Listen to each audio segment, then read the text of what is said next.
Hey guys, Guyanese Critic once again coming to you from Essequibo, the Essequibo coast, specifically Anna Regina, where the president is presently just behind me in a meeting attended by rice farmers, business people, and a number of people who have vested interest in the development of the community. Again, you would have heard earlier in a number of lives where the president and different ministers have expressed what they're doing here. It is the first cabinet outreach where all ministers are on the ground.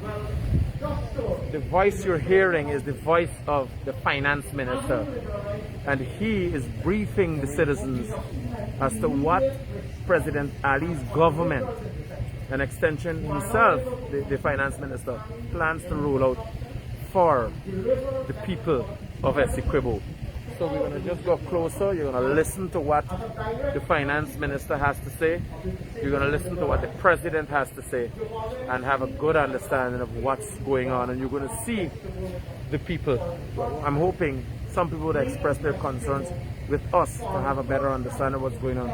Remember, with the Guyanese Critic, there's no back end, there's no secrets, there's no surreptitious cutting, editing. With the Guyanese Critic, it's live and direct.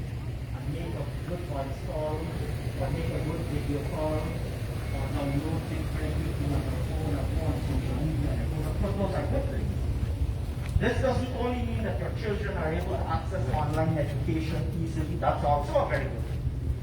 This doesn't only mean that the young people who are in this region can access their gold scholarships because they now have good quality internet, world-class internet like everybody else around the world. All of those things flow immediately as consequences of the decision that President Ali made to liberalize the sector. But even beyond that, bringing high-speed internet to Region 2 immediately creates an opportunity for investors in the ICT sector to locate in the region.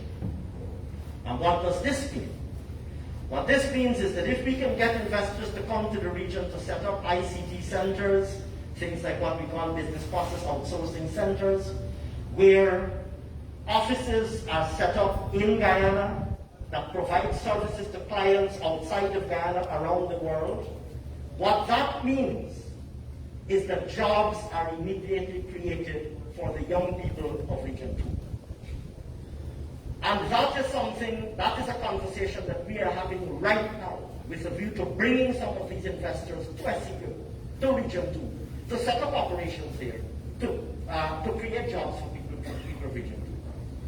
I mentioned this background about diversifying the economy to really get to the point that I would like to make. Our vision for Region 2, which is not so different from our vision for any of the other regions of the country, we would like right here in Region 2, first of all, for the young people of the region, your children, to be able to get a good quality education right here in the region. You've seen already that we started to invest in this, whether it is a new nursery school at Queenstown, we're rebuilding the Abramsville School, which is happening right now, the sun will just turn for that. Investing in the Essequibo Technical Institute, we have $20 million in the budget this year for upgrading the Essequibo Technical Institute to make sure that people can get good quality technical education. We want the young people of Essequibo, your children, your grandchildren, your neighbors, and also your employees, the people who work with you. We want them to be able to get good quality education right here in the region. We want you and your families to be able to get good quality health care right here. For that reason, we're investing in the health facilities, whether it is health centers or hospitals, in Anna Regina, in Charity, in Sunny. We're working on a brand new hospital, which is work we're doing right now, that will significantly expand capabilities of the medical sector in Sunny. And we're looking at all of the other health facilities to upgrade them. Because all of those things affect quality of life. We want young people in the region, not so young people, to be able to own their own home. It is for that region. They've already had 3 outreaches into the region of which land titles have been distributed, so that the people of Essequibo, everybody, every young family can own their own home, can acquire their own title, can own their own home, can build their house, and build a family and build a life for themselves. And all of these things matter because they're all part of a more prosperous Region 2 and a more prosperous Essequibo. And a more prosperous Region 2 redounds to the benefit of every single sector, which brings me to agriculture. Like I said at the start, agriculture will be a mainstay, an anchor of the non-oil economy. And with this vision in mind, we're investing heavily in infrastructure, new roads to open new lands. We would like to bring hundreds of thousands of acres of new land into cultivation in Region 2, in Region 3, in Regions 5, 6, and all of the big food-producing areas. We would like, and we are already investing in drainage and irrigation structures, including cleaning our falls. You know the work that we've been doing in Region 2 already to clean out falls and to clear channels to ensure that we have better drainage and irrigation. Because for 5 years, the drainage and irrigation structures were neglected, as a result of which the entire farming community suffered the consequences. We're investing heavily in extension services to ensure that farmers receive the support that they need in the rice sector. You would know also, those of you who are operating in rice, you would know the work that we've done through the GRDB with regards to developing new varieties, new, more resilient varieties that will give you better yields, so that you are better able to plant your paddy, to grow better quality paddy, to harvest better quality paddy, and mill larger quantities of rice, penetrate bigger markets. You will know also of the extension services that we're providing to the cash crop farmers, and we want to see larger scale cash crop farming, both on the coast and also in the Pomeranian. And on this note, I want to make the following point. And the President, I'm going to use the President's words once again. I've heard President Abiy say on a number of occasions that this is the moment for boldness. This is the moment for boldness in Ghana. For a long time, we've been doing things incrementally as a country. But if we are really to capitalize on the opportunities that we have, we need really to think and act in a bold manner right now. This is something that the President has said to all of the members in his government. It's something that he has said to the public, and it's something that I will repeat to you. Why do I say this? You have an opportunity to really catapult the agricultural sector to a completely different level. Larger scale cultivation, including where necessary through partnerships and joint ventures, including possibly through public-private partnerships with other state agencies or other stakeholders. And I want to urge you to think, like I said, to think in the moment, to think about boldly. Of course, we need to fix the little things, the irritants and the things that need to be fixed, and we're committed to doing that. But it's important for us to have a big vision.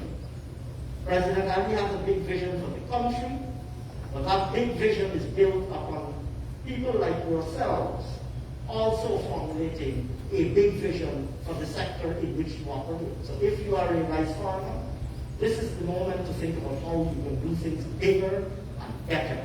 If you're a cash crop farmer, this is the moment for you to think about how you can do things bigger and better. For a long time we've been producing fruit juices, we've been producing coconut water, but we haven't been bottling these things and exporting them. This is the moment for us to think about how we can take the next step. And so, ladies and gentlemen, let me say to you that, let me perhaps end on the note on which I started, and that is to say that our commitment is to ensure that development is visited to the entire country, all 10 regions. And Region 2 is extremely important. It's no less important, it's preeminent in this regard. And particularly because agriculture is so important to us, and because agriculture is such an integral part of the Region 2 economy. we would like to assure you that we will remain closely engaged in all of our ministers to ensuring that we realize the vision for a prosperous region too. I want to make one final point, which I should have mentioned earlier. A part of the transformation of Guyana that we're working towards is also improvement of quality of government services. Because we know for a long time that in your interactions with government agencies, sometimes you find that the quality of government services is not as good as it should be. And we want to remove these irritants. So to give you just one example that falls within my sector, I know for a long time that many people have had lots of irritants regarding national insurance scheme at the NIS. We've been doing a series of NIS outreaches, and we're going to come back to Region 2 to do a dedicated NIS outreach to address NIS matters. But incidentally, the general manager is here from the NIS, and if there are issues that concern you regarding NIS, we have to happy to take note of them and try to address them. But if you don't have your paperwork or you don't have your details out, we will be coming back in another few weeks to have a dedicated NIS outreach. And that is not a one-off activity. It's part of our government's commitment to improving service by all government agencies. So, Your Excellency, with those remarks, I will stop there. I will thank you once again for giving me this opportunity to address the gathering here. The comments, I thank you very much for coming on as well. We'll be happy to take questions in the appropriate time. Thank you. Thank you very much. So as you see, we have not even spoken about what we have done over the last year. Whether it is the new Jamco sprayers, the 5 new Jamco sprayers, at a cost of more than $6 million that will be giving to the farmers, whether it's the new excavator that will be dedicated to Region 2, whether it is the excavators and on the pontoon that we're in the process of procuring for the Cameroon River, whether it is the desilting of the outfalls, which were done over the last year, whether it is the building of the drying floor facility, whether it's the new variety of seed that GRP has delivered to you, whether it is the support in seed paddy, whether it's the increase in the prices you receive, whether it is the more frequent extension services that you're receiving, whether it is the removal of the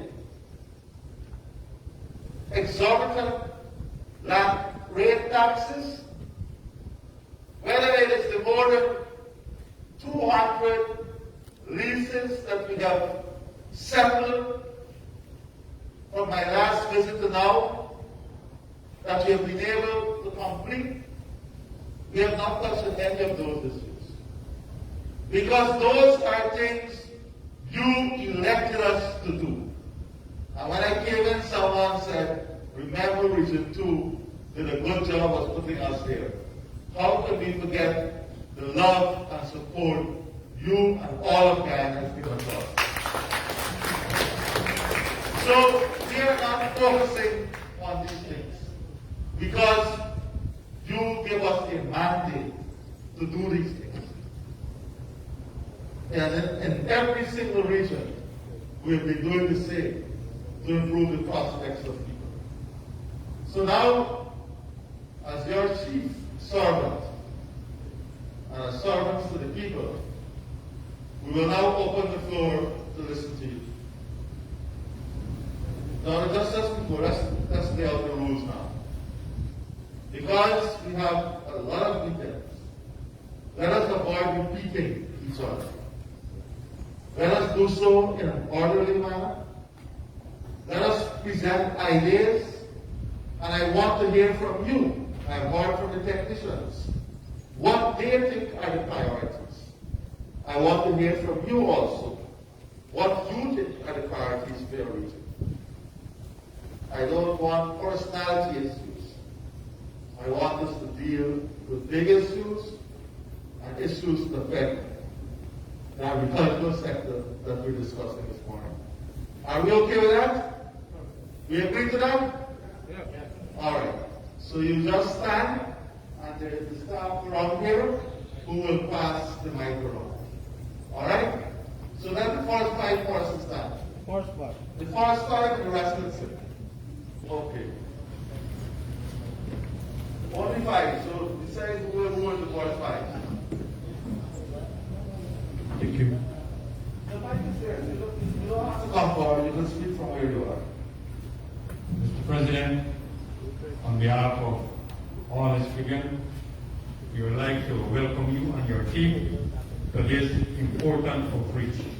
We have many, many issues here today. But before you come here, we had a GRB manager here from the rice sector. We gave him some information. I don't know if it reflect back to you. But Mr. President, apart from what rice farmers would like to say, there are many other issues which I'm sure other people would like to see. I would like to say some points upon rice, because I'm a rice farmer. You outline the cash relief, the flood relief, for the spring reaping and the autumn crop loss. Mr. President, I'm one of the rice farmers who suffer great loss in the Manakuru Canal area, which, as soon as I done sow this land, 2 hours after rain, and the said rain continue, and when we do get it dry, some of our farmers till their land with water and put water million. And the second crop rain, which is autumn crop rain, come a flood affecting. So I don't know if we can revise this flood relief thing so that we can get some relief in terms of cash. But thank you very much for the seedlings. We got seedlings, and I'm going to thank you this. I thank you very much for the Japto sprayer. It will help. But what I would like to say that the Japto sprayer I would like to put a good word on finish, because we can't take one of that thing and put it on our back. If it come with a tractor and the wheel, it will come complete. Why I say this, the farmers who get it, they have to go into several cash spending to make preparations, to put it on a tractor, design a tractor, and stuff like that. But we thank you very much for that help. I know you will not do all, but I thank you on behalf of the rice farmers for that help. That alone will decrease bulk for the bulk. Now, I ask that if we can get the same on the Kuru Canal and pull back, so that in terms of this heavy rainfall due to climate change, we will not be affected. And Mr. President, I have a big question here, which what plans you have for global warming or climate change in terms of we get a rainfall or storm and our crops being destroyed again? If you have any plans for us, we would like to hear. And again, I heard Mr. Ashley was speaking about the school, a rural school. We need to check that city fence area, because I think the sun is washing into the ocean. We need to check it. And I asked once again for the DNI to relook back at Manakuru Canal area. Mr. President,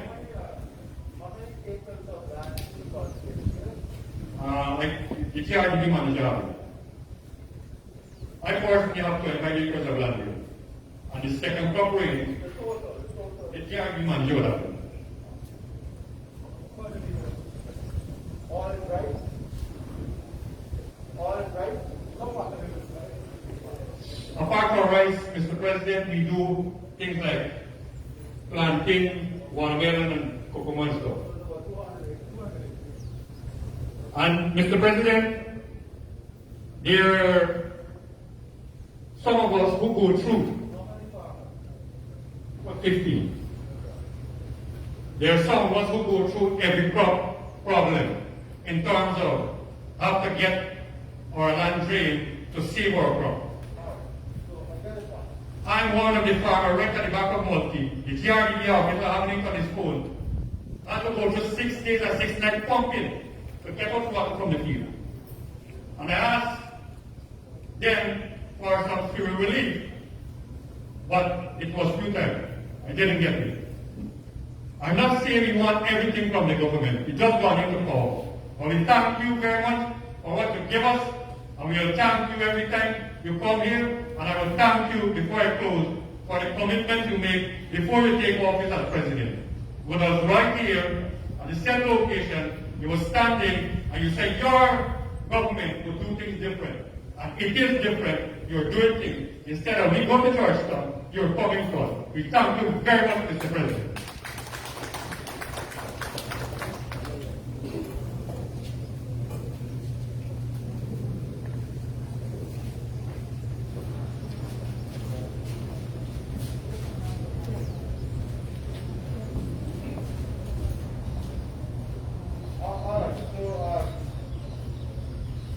So,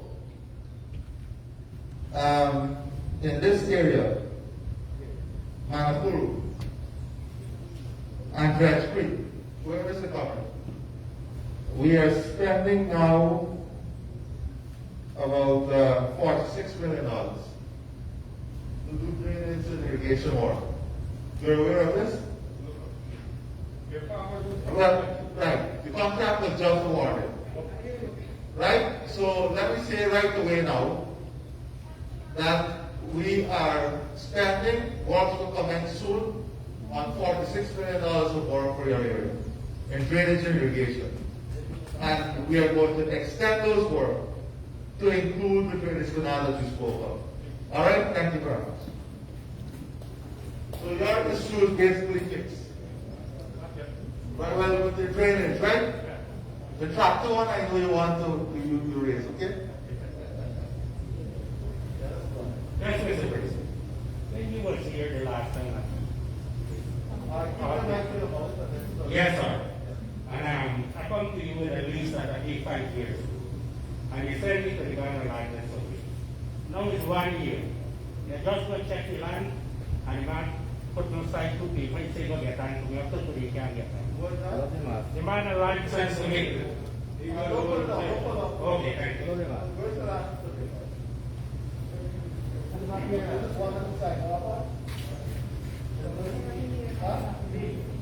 What's your name? Now, Rich.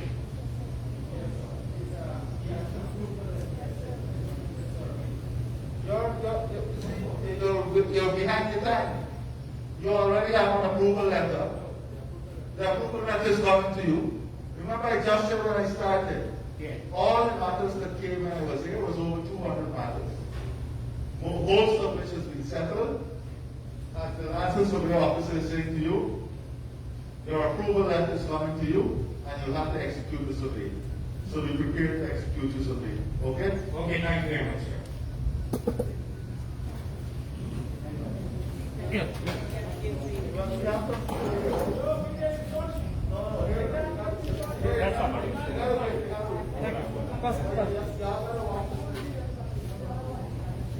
gotta go in the forest fight. Let's speak up, all right? Okay, sir.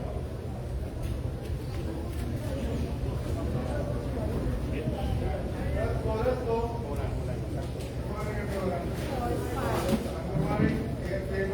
Good morning, President.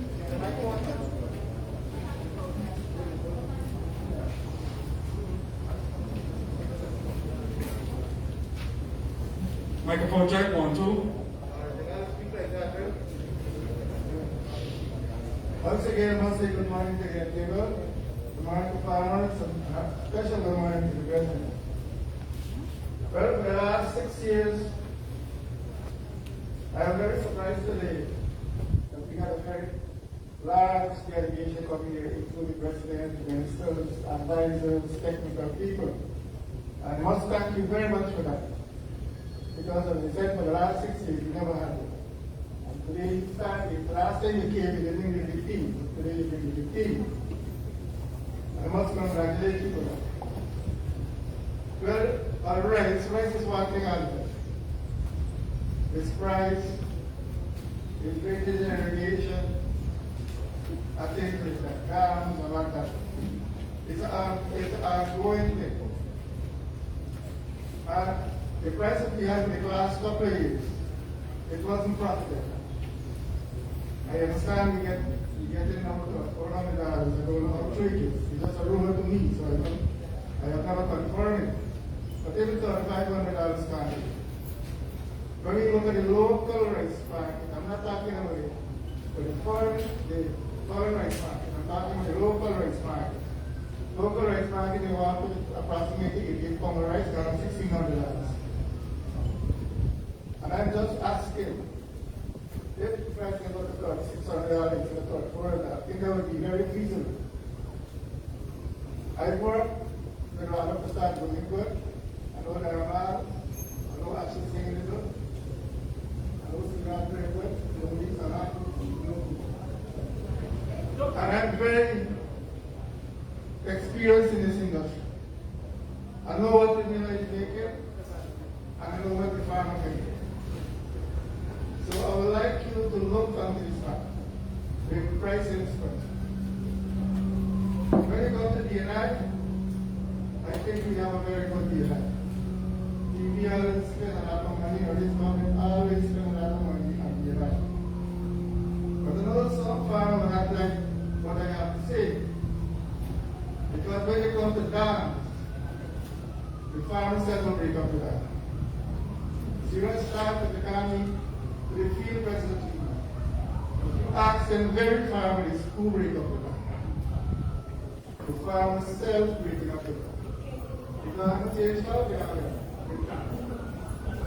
I don't want to be personal. I am making that for 9 years. I went in the army, I went in the interior company. And I used to make roads. All the interior roads. I know how to make roads. And I am making my road, I spent over, from the time I start my road, I will spend over $1 million. One piece of my road now, any car out there can drive in this way to my right street. I don't know what happened yesterday. One farmer, take the government excavator, I don't put it on, like that officer, know that officer who gave permission to that farmer to carry that excavator and take the car to put on a pipe. I am not in right here next week. I don't know that. Someone, the officer, told me that he would help. Help would help me if my tractor fast there and I got pulled on a bucket.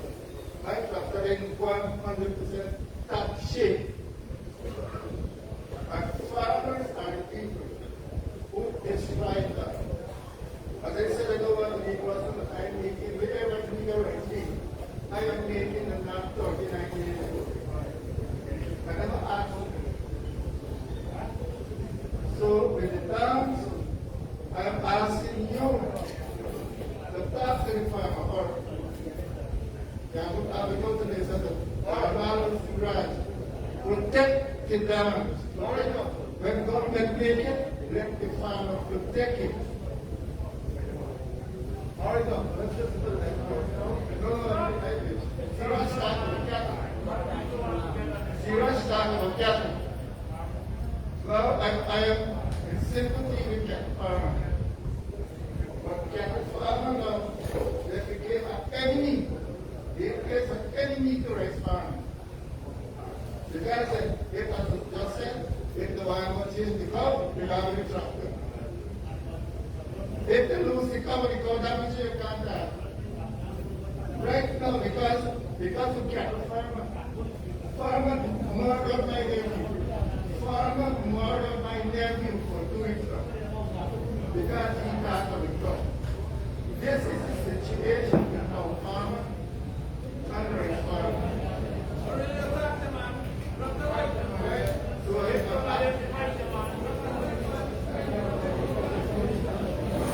That's why I said about all right, listen, Uncle, let me hear the rest of the All right, go, let me hear it.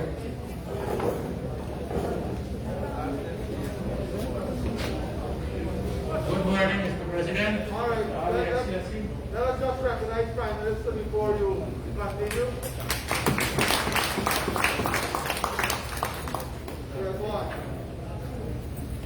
morning, Mr. President, and all the Excellency, People staff, Honorary farmers, and all the just people. before I continue, I recognize people staff, please. Yes, sir. Sorry, I have a problem with my house lot in Riverstone. Since 9 months now, a neighbor blocked the drainage. I come to NDC, they do nothing about it. I got photographed to show 2 grandchildren. The NDC doing nothing. I went to the regional chairman on the Tuesday. She told me, said she will get down to me as early as possible. They are doing nothing, sir. But, sir, those personal issue with the neighbor drainage and so, let's take that after the meeting. We have some technical staff there, put up their hands so they'll see. And Mr. Timaguru, put up their hands so they'll see. Those 2 persons will take down the notes for those things, right? Okay. Let us focus on the biggest issues now, right?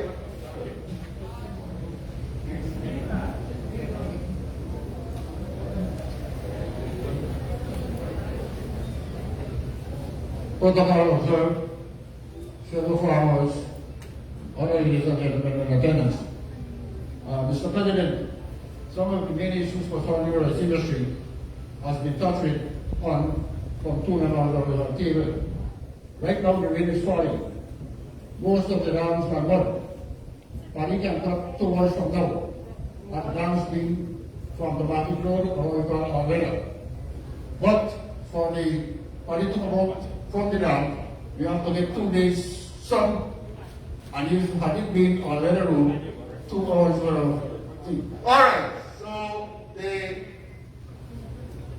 all those who believe that the number 1 priority right now, as we speak, for the farmers is the dam, put your hands up. Okay, good. So do we have a farmers group here? Okay. Alright, now I'll put it in I got 7 in enero. Okay, listen. Mr. President, I'm not finished. Let me solve this problem for you now. So you don't have to go over it. Okay. Either we do it now.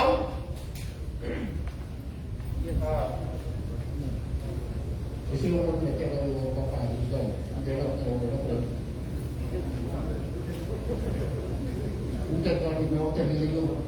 Alright. We're gonna work. You know we are going to do budget, right? Uncle, listen. It's you always to address it. So we're gonna ask NDIA to look at their budgetary provision and to see how we can get maybe $12 million now, because we will have to bring out that in 2 months, right? 2 weeks. 2 weeks. So immediately. See, right? So yourself, our 2 representatives from the farmers, the regional engineer, and the REO, and myself. We'll sit down at the end of this meeting, come up with a work program for the $10 million, for about $10 million, and we'll start the implementation of that program at least by Monday. Are we okay with that? Yes, sir. You okay with that, Doctor? All right, good. Next. Yes, Mr. President. No. Wait, sir. No, that is why we're forming a committee with the farmers involved. Y'all will determine the priority. All right, here, Bossman, you will sit down in the committee. You. Come. You will sit on the committee with them. So the gentleman there will sit on the committee with them to help to identify the priorities. Okay? So you have an opportunity now to sit on the committee. Don't quarrel from the outside. Sit down on the committee with the engineers and the other farmers, and you all come up with a priority. Okay? Good. Yeah, President, one more thing. I, along with a couple of other farmers, have been owned in excess of 6 years by our similar name, Ramesh Kamlakal. He told us that he was owned by GRD, which is a government agency. The matter went to court, he won the matter in court, and the second day, the state is refusing to pay him the money so that he can pay the farmers. I am one of the farmers who owed $1,241,605. I'm comparing to Mr. Siraj, they are paying money in Canada. So I don't know if you could help with this matter. Thank you, sir. The state is still paying for everything now. This is a matter 5 years old. We have to come back now and settle a lot of these matters 5 years old. Right? So I know the issue. I know that it's engaging. Where is the GRD? Come.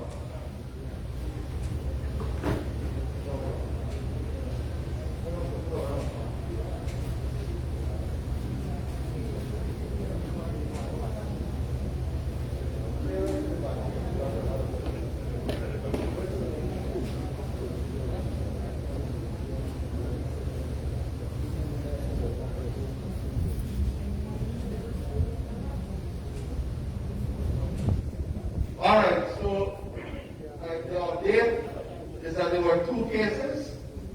The Miller won one of the case, GRDB won one of the case, and both cases are still in the court of appeal. So they're not out of the court as yet, okay?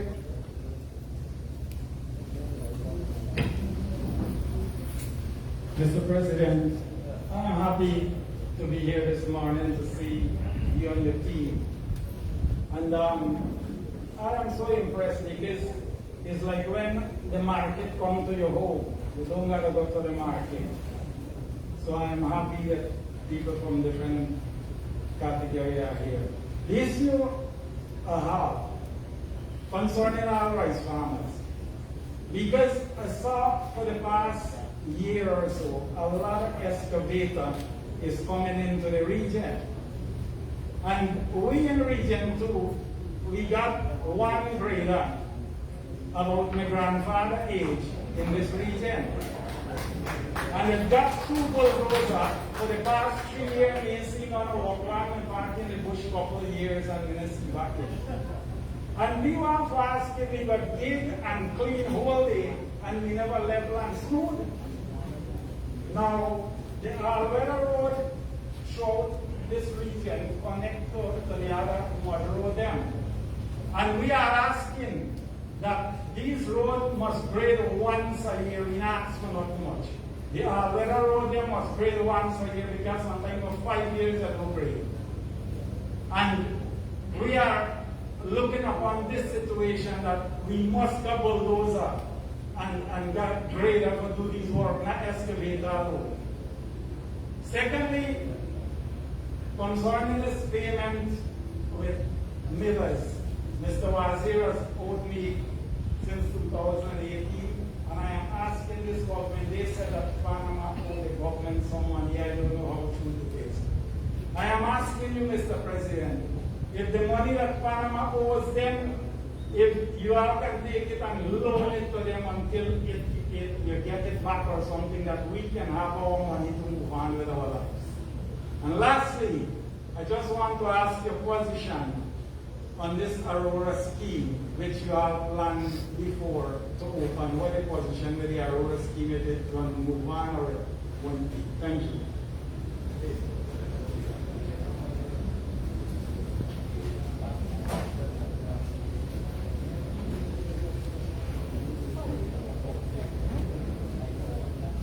All right. Now, you are right. We planned the Aurora scheme, which would have seen the development of 5,500 acres of land. Unfortunately, for 5 years, nothing happened. So, one of our priorities in Essequibo is to continue the development of the Aurora scheme, and we're also looking at the development of at least 25 acres of land in the next project that will be specifically for cash crop. So the 5,500 acres and an additional 25 acres that will be designed specifically for cash crop. The bulldozer, I think you're aware, NDIA has the bulldozer in the region right now. And the grader, the grader is still working? All right. So I have good news for you. All right, brother. The new grader, come here, man. All right. So we are in the process of preparing 2022 budget. So all those who believe that the grader is a priority, put their hands up. That is how we work in people democracy. So the grader will be in the budget, okay? Good.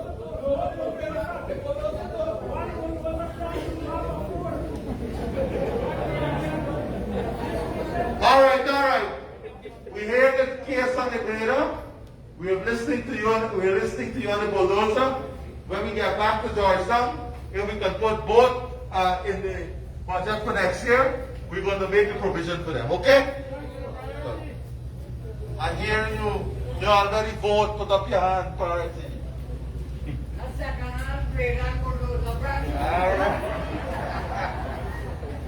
All right.